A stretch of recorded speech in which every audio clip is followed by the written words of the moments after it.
General Bajwa साहब ने मेरे वालिद को आर्मी हाउस में बुलाया, आर्मी हाउस के सन रूम में उनके साथ मीटिंग की और उस मीटिंग में कहा उन्होंने, शाह महमूद अपनी सिमत दुरुस्त करो, इंसान बनो, नहीं तो तुम्हारे खिलाफ साइफर केस भी आएगा और तुम्हें उम्र कैद भी होगी। अभी तो FIA में साइफर का कोई केस नहीं आया था, अभी तो वोट ऑफ नो कॉन्फिडेंस भी नहीं आया था। अभी खान साहब प्राइम मिनिस्टर थे, शाह महमूद कुरैशी फॉरेन मिनिस्टर थे और अभी कुछ भी नहीं हुआ था, कोई कार्रवाई कानूनी या अदरवाइज नहीं हुई थी। ये इम्पोर्टेंट है समझना। लेकिन तब भी बाजवा साहब ने, जनरल बाजवा साहब ने मेरे वालिद को आर्मी हाउस में बुलाया, आर्मी हाउस के सन रूम में उनके साथ मीटिंग की और उस मीटिंग में कहा उन्होंने, शाह महमूद अपनी सिमत दुरुस्त करो, इंसान बनो, नहीं तो तुम्हारे खिलाफ साइफर केस भी आएगा और तुम्हें उम्र कैद भी होगी। ये उन्होंने थ्रेट दी मेरे वालिद को और आप इमेजिन कर सकते हैं उसके साथ साथ खान साहब भी इसमें इन्वॉल्व हैं। तो ये भी आपके सामने रखना इंतहाई अहम था। शुक्रिया। कुरैशी साहब का क्या रिस्पांस था, उन्होंने आपको बताया इस हवाले से?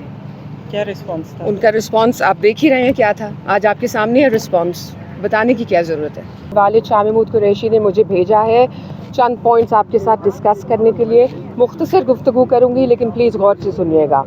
पहली बात, जैसे कि पहले मेरे से पहले फरमाया अलीमा बीबी ने, स्टेट अपॉइंटेड काउंसिल्स, जब हमारे अपने लॉयर्स प्रेजेंट थे उनको पहले अंदर आने नहीं दिया, हमने शोर मचाया, काफ़ी ताख़ीर के बाद वो अंदर आए। उसके बावजूद जज साहब ने फरमाया कि ये स्टेट अपॉइंटेड डिफेंस काउंसिल है, ये ही जिरा करेगी और ये ही आपको डिफेंस आपका करेगी।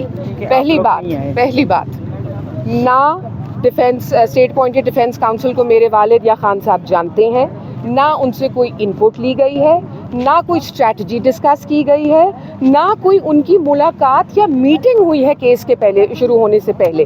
पहली दफ़ा ये लॉयर्स आए हैं, कोई है कौन है फ़र्क नहीं पड़ता, उसमें मैं नहीं जाऊंगी, लेकिन उनसे मुशावरत का टाइम ही नहीं मिला तो ये फिर केस आगे कैसे चलाएंगे, सवाल उठता है और उठाना भी चाहिए है। एक लिस्ट दी गई डिफेंस काउंसिल्स की जिसमें से चूज़ करने का हक दिया जाता है अक्यूज्ड को, नहीं दिया। वो क्यों नहीं दिया, एक और सवाल बनता है। आगे चलते हैं। उसके बाद मेरे वालिद शाह साहब ने फरमाया कि अगर आप स्टेट अपॉइंटेड डिफेंस काउंसिल्स को ही मौका देना चाहते हैं तो मेरी उनसे बात नहीं हुई, मुझे मौका दीजिए, मैं जिरा करूंगा, मैं अपने आप को डिफेंड करूंगा।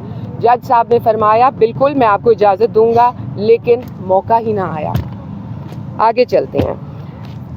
आप लोग तो खैर माशाल्लाह काफ़ी कवर करते हैं, आपने शायद पाकिस्तान की लीगल हिस्ट्री में ना इतना तेज़ी से केस चलता हुआ देखा होगा, ना कभी इस तरह से देखा होगा केस चलता जा रहा है, दौड़ लगी हुई है। अच्छा, अब कुछ जो इम्पोर्टेंट पॉइंट्स जो मैं आपके साथ डिस्कस करना चाहती हूँ। पहली बात, फॉरेन सेक्रेटरी पे आते हैं। फॉरेन सेक्रेटरी साहब की बात हुई एम्बेसडर असद मजीद से, जिसमें उन्होंने कैटेगोरिकली फरमाया कि मैं आपके साथ एक बहुत सेंसिटिव मैटर डिस्कस करना चाहता हूँ। उन्होंने उनको ख़त भेजने के बाद फ़ोन करके फरमाया कि मैंने आपको एक बहुत सेंसिटिव मैटर के ऊपर ख़त भेजा है, आप उसको देख लीजिए। अब एक और सवाल उठता है कि क्या ये एक नॉर्मल प्रैक्टिस में होता है कि हर साइफर, हर टेलीग्राम के बाद फ़ोन उठा के पूछा जाए कि जी आपको रिसीव हो गया है? तो उस पे फॉरेन सेक्रेटरी साहब ने कहा नहीं, ऐसा नहीं होता, यानी कि इसमें कुछ खासियत थी। ठीक है जी। इस बात के ऊपर फिर एम्बेसडर असद मजीद ने साइफर भेजा। ये इम्पोर्टेंट है कुछ बातें समझना। फिर आ जाए 8 मार्च के ऊपर। 8 मार्च को क्या होता है? 8 मार्च को मेरे वालिद जो उस वक्त फॉरेन मिनिस्टर थे, उनकी गुफ्तगू होती है फ़ोन पे एम्बेसडर असद मजीद से, और वो उस मीटिंग में डिस्कस करते हैं उनके साथ डोनाल्ड लू के साथ मीटिंग हुई। उस मीटिंग में डोनाल्ड लू ने सर्टन चीज़ें फरमाई और उन्होंने कहा कैटेगोरिकली कि जो ये गुफ्तगू डोनाल्ड लू के साथ मेरी हुई है वो बग़ैर स्टेट डिपार्टमेंट और वाइट हाउस की इजाज़त के नहीं हो सकती। ये भी बहुत इम्पोर्टेंट पॉइंट है। आगे चलते हैं। हाँ, वेरी गुड पॉइंट। वो बहुत डिस्टर्ब साउंड कर रहे थे। एम्बेसडर साहब ने जब फॉरेन मिनिस्टर से बात की, ही साउंडेड वेरी डिस्टर्ब्ड, यानी कि कोई आम गुफ्तगू या आम मैसेज नहीं पास ऑन हो रहा था। अच्छा जी, फिर अब आ जाते हैं 27 मार्च पे।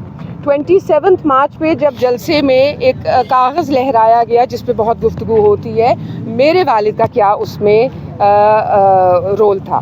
उन्होंने कहा मेरे सीने में बहुत राज हैं। साइफ़र का जिक्र नहीं किया, साइफ़र के कंटेंट्स का जिक्र नहीं किया, राज का जिक्र किया। आज मैं आपको बताती हूँ वो राज क्या थे। वो राज ये था कि MNAs की मीटिंग्स हो रही थी इन सब सिलसिलों में, नो कॉन्फिडेंस मोशन के सिलसिले में। क्यों मीटिंग्स हो रही थी, किन से मीटिंग्स हो रही थी, ये आप सब जानते हैं, कौम आज ये जानती है। लेकिन आपको फिर भी आज ये बताना ज़रूरी है कि जब वो राज की बात कर रहे थे तो वो उन MNAs की बात कर रहे थे जो डिफेक्टर्स थे, जो फिर इवेंचुअली छोड़ के चले गए वोट ऑफ नो कॉन्फिडेंस में साथ देने, और जो हुआ वो हुआ। अब कुछ और बहुत इंतहाई इम्पोर्टेंट पॉइंट्स। केस के 3 नुक्ते हैं। Number 1 illegal retention, number 2 illegal communication and number 3 misplacement. इन तीनों में मेरे वालिद का कोई हाथ नहीं है। तो फिर केस क्या बनता है, ये भी सवाल उठता है। अच्छा जी, फिर आ जाते हैं, he did not retain the cipher, he read the cipher and he returned the cipher। Copy उन्होंने अपने पास ना रखी। ये बात ministry of foreign affairs MOFA ने एक्नॉलेज की है ऑफिशियली, आप चेक कर सकते हैं। तो इलीगल रिटेंशन की तो बात ही नहीं पैदा होती, सवाल ही नहीं पैदा होता। अब आ जाएं जो केस का सेक्शन 5 और सेक्शन 9 है। जब दोनों वायलेट ही नहीं हुए तो what are we talking about, what is the case in fact. So ये कुछ बहुत ज़रूरी नुक्ते थे जो आपके सामने हमने रखने थे। अब जहाँ के लीगल मैटर्स हैं वहाँ पे मैं रिक्वेस्ट करूँगी बैरिस्टर साहब से कि वो आपसे मज़ीद बात करें। शुक्रिया जी। अस्सलाम वालेकुम। अभी बाकी बातें तो अभी सलमान सफदर साहब के साथ हम करेंगे, पूरे अहवाल बताएंगे केस इस वक्त कहाँ तक पहुँचा है। आज के बहुत अहम मामलात हैं, उसके ऊपर हम अभी मुफस्सल गुफ्तगू करेंगे। मैं सिर्फ यहाँ ये कहना चाहूँगा कि शाह महमूद कुरैशी साहब के वकील के तौर पे कि इस वक्त अदालत जो आपके पीछे अडियाला जेल के अंदर चल रही है, वहाँ एक जूनियर वकील, उनके स्टेट की तरफ से, कोर्ट की तरफ से अपॉइंटेड वकील उनकी तरफ से क्रॉस एग्जामिनेशन कर रहे हैं। उन्होंने 9 विटनेसेस की क्रॉस एग्जामिनेशन हफ्ते के दिन चंद घंटों में कर दी उन वकील साहब ने, और वो शायद जुम्मे की रात को अपॉइंट किए गए थे। उसके बाद आज जो है लग ये रहा है ऐसे, और हम अदालत से अभी बाहर इसलिए आए हैं ताकि मीडिया से बात कर सकें कि आज रात को शायद सारे विटनेसेस की क्रॉस एग्जामिनेशन उन जूनियर स्टेट काउंसिल के थ्रू मुकम्मल कर दी जाए।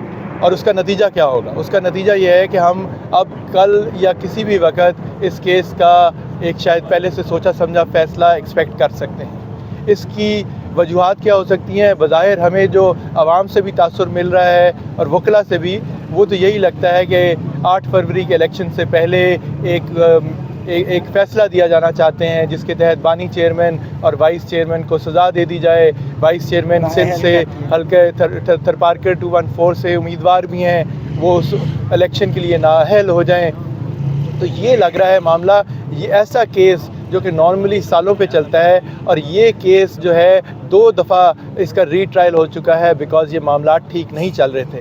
हमने आज भी जज साहब के आगे यही बातें रखी हैं, यही उनको बावर कराने की कोशिश की है कि आप जिस उजलत में, जिस तरह आप मामला चला रहे हैं, justice hurried is justice buried, justice rushed is justice crushed, जो आप कर रहे हैं, ये तो फिर आला अदलिया, उम्मीद है कि आला अदलिया इंसाफ करेगी, तो ये आप पे भी स्ट्रिक्चर्स आएंगे और ये वक्त का ज़िया होगा, स्टेट रिसोर्सेज का ज़िया होगा।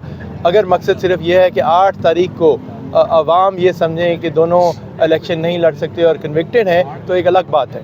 लेकिन जहाँ तक इस केस के अपने मेरिट्स की बात है, जिस तरह ये ट्रायल चला है, आपके मीडिया के नुमाइंदे जो इस वक्त अंदर मौजूद हैं वो आके बाहर बताएंगे बाकी डिटेल्स आपको। تو جن بیسس پہ پہلے ری ٹرائل ہوا تھا ابھی بھی دوبارہ ہوگا.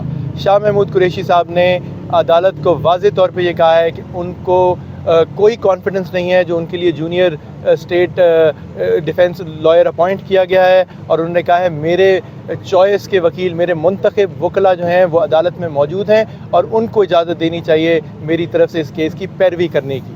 جب پہلے پیروی ہوئی معاملات کی تو آپ نے دیکھا سکندر ذوالقرنین صاحب نے, میں نے, علی بخاری صاحب نے, سلمان صفدر صاحب نے, ہم نے ایک ایک گواہ کے اوپر مفصل کراس ایگزامینیشن کی تھی, اور دن میں 1 سے 2 سے زیادہ کراس ایگزامینیشن کرنا مشکل ہو جاتا ہے. یہاں تو ہفتے کے دن 9 ہو گئے اور آج لگ رہا ہے کہ باقی 16 مکمل کر لیں گے اور صبح تک سزا سنا دیں گے. تو ابھی میں صرف اتنی بات کروں گا. اب سلمان صفدر صاحب آتے ہیں تو ہم باقی بریفنگ ان سے میں چاہوں گا کہ وہ دیں اور اس معاملے کو سب کے آگے رکھیں. بہت شکریہ.